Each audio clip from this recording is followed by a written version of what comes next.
Good morning बच्चों, स्वागत है आपका मोतीलाल नेहरू पब्लिक स्कूल जींद कक्षा 8वीं। और हमारी जो न्यू बुक्स है JPH हिंदी व्याकरण वाटिका NCERT पर बेस्ड है ये।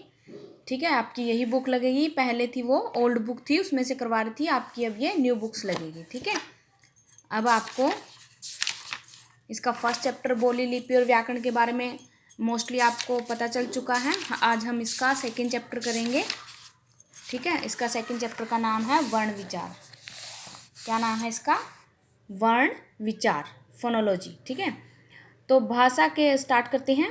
भाषा के माध्यम से हम सभी अपने विचारों एवं भावों को परस्पर आदान प्रदान करते हैं ना। वाक्य, शब्द और ध्वनि भाषा के आधारभूत अंग है। ठीक है ना। वाक्य, शब्द और ध्वनि को क्या कहते हैं? वर्ण भी कहते हैं, क्योंकि वर्णों का उच्चारण कैसे होता है? ध्वनि से ही होता है ना। ध्वनि निकलती है जब हम किसी भी वर्ण का उच्चारण करते हैं। तो रचना की दृष्टि से ध्वनि ही भाषा की सबसे छोटी इकाई है। तो आप ये भी कह सकते हो कि रचना की दृष्टि से भाषा की सबसे छोटी इकाई क्या है? वर्ण, जिसे खंडित नहीं किया जा सकता। खंडित का मतलब जिसके टुकड़े नहीं किए जा सकते। ठीक है, देखो, यानी कि वे ध्वनि चिह्न जिसके खंड न किए जा सके वे क्या कहलाते हैं? वर्ण। यहाँ से वर्ण की परिभाषा बनती है आपकी कि वर्ण किसे कहते हैं? किसे कहते हैं कि वे ध्वनि चिह्न जिसके खंड न किए जा सके वर्ण कहलाते हैं। जैसे अ, ई, उ, ए, व, ब आदि। देखो, जहाँ पे इनके नीचे हलंत लगा होता है ना, वो वर्ण हमारा क्या होता है? आधा होता है। ठीक है, आगे देखो कि वर्ण ध्वनियों के उच्चरित व लिखित दोनों रूपों के प्रतीक हैं। उच्चारण करते हैं या फिर उसको हम लिखते हैं, दोनों रूपों के हैं प्रतीक। वर्ण को क्या कहा जाता है? अक्षर भी कहा जाता है। अक्षरों या फिर वर्णों को मिलाकर शब्द समूहों और वाक्यों की रचना होती है। देखो, क्योंकि अक्षरों से मिलकर ही हमारा शब्द बनता है और शब्दों से क्या बनते हैं? वाक्य बनते हैं। ठीक है, आगे देखो वर्णमाला। वर्णमाला वर्ण प्लस माला अर्थात वर्णों का समूह। वर्णों को निश्चित क्रम में लिखने की व्यवस्था ही वर्णमाला कहलाती है। अतः वर्णों का व्यवस्थित समूह ही वर्णमाला। यहाँ से आपकी एक डेफिनेशन बनती है कि वर्णमाला किसे कहते हैं, कि वर्णों के व्यवस्थित समूह को ही वर्णमाला कहते हैं। हिंदी वर्णमाला की देवनागरी लिपि में लिखा जाता है। हिंदी वर्णमाला को किस लिपि में लिखा जाता है? देवनागरी। ठीक है, प्रत्येक भाषा में वर्णों का एक निश्चित क्रम पाया जाता है। हिंदी वर्णमाला में वर्ण दो प्रकार के हैं। कौन कौन से? स्वर और व्यंजन। हिंदी में 52 वर्ण हैं। अ, ए, क, ख, ज आदि वर्ण हैं। ये सभी वर्ण है ना, तो टोटल कितने हैं? 52 वर्ण हैं। हिंदी वर्णमाला में स्वर देखो कौन कौन से हैं? अ, आ, ई, छोटा ऊ, बड़ा ऊ, री, ए, ऐ, ओ, औ। ये हैं आपके स्वर। स्वर कितने हो गए? 11 है। 1 2 3 4 5 6 7 8 9 10 11। देखो 11 हो गए ना। स्वरों की मात्रा देखो, अ की मात्रा है ये, सॉरी आ की मात्रा है ये। ठीक है, जैसे ये छोटी की, बड़ी की, छोटा ऊ, ये बड़ा ऊ, ये री की, ये ए, ऐ, ओ, औ। ये अपने लास्ट लोअर क्लासेस में भी कर चुके हो आप। ये होता है आपका अनुस्वार, और ये होती है आपकी विसर्ग।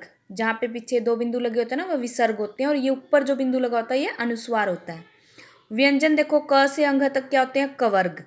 क, ख, ग, घ किस वर्ग में आते हैं? कवर्ग में। ऐसे च से य तक, च, छ, ज, य, ये चवर्ग में।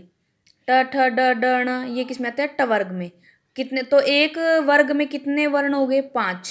5 हो गए ना, 1 2 3 4 5। ठीक है, ऐसे चवर्ग में भी 5, टवर्ग में भी, तवर्ग में भी और पवर्ग में भी। ये आपको याद होने चाहिए। ठीक है, आगे आगे आपके अंतस्थ। अंतस्थ व्यंजन कौन से होते हैं? य, र, ल, व। उसम व्यंजन श, श, श, ह। संयुक्त अक्षर क्ष, त्र, अज्ञ, श्र।